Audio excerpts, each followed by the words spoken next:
एक छोटी सी कहानी से मैं आरंभ करूंगा। एक जंगल था। जंगल बन गया लोकसभा का क्षेत्र, जहां पर सबको अनुमति थी अपना नेता चुनने की। तो वहां पर दल बन गए, एक सिंह दल, श्वान दल, अनेकों तरह के दल बन गए। तो जो दल बने वह दल जगह जगह जा कर के सभी लोगों से राय विमर्श करें, सबसे पूछते हैं कि भाई किस तरह से हम जंगल का उद्धार कर सकते हैं, किस तरह से हम जंगल को और सुंदर बना सकते हैं। ये विवेचनाएं होनी शुरू हो गई, मीटिंग्स होनी शुरू हो गई। अब उनमें जो श्वान थे, जो कुत्ते थे, वो जगह जगह जाया करें, जगह जगह जा कर के सबको समझाते हैं कि देखो जो हमसे बड़े हैं जैसे गज, सिंह, इनसे भी सुरक्षा चाहिए। और फिर छोटों के पास भी जाया करें, उनको बोलते हैं कि भाई तुमको क्या कुछ लेना, इसलिए हम कुछ ना कुछ ऐसा बिल लेकर के आएंगे। सभी लोगों को लगा भाई, क्योंकि श्वान है, अधिक बोल सकता है, सिंह तो एक ही बार गर्जना करता है, पर श्वान बार बार बोलने को आदी है। तो श्वान ने बार बार सारेों के साथ मध्यस्थता कर ली। वोटिंग हुआ, वोटिंग में श्वान का दल जीत गया।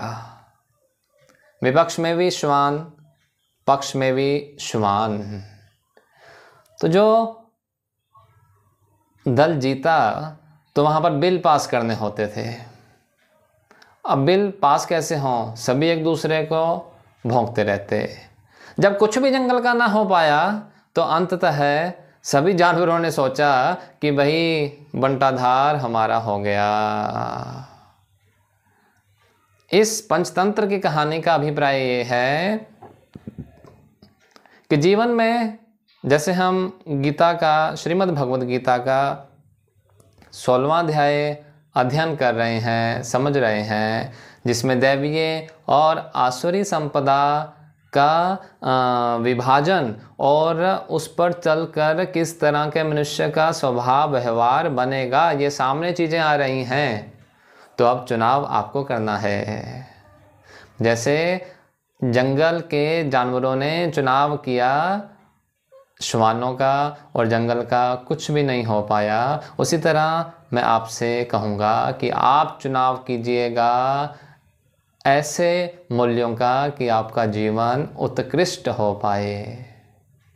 जीवन निकृष्ट हो जाए ऐसा चुनाव मत कीजिएगा, क्योंकि एक बार चुनाव करेंगे फिर भुगतना पड़ेगा। और प्रॉब्लम ये है, जीवन के चुनाव में तो 5 साल के बाद चुनाव नहीं होता। एक बार जो चुनाव कर लिया फिर उसमें धसे और बाई चांस यदि हमारे पास आज एक सुअवसर है कि हम गीता की मदद से एक सही चुनाव कर सकते हैं, तो क्यों नहीं, वाई नॉट, हम एक अच्छा चुनाव करें। तो ये जो चुनाव है ये हमारे ही हाथ में है। तो आइए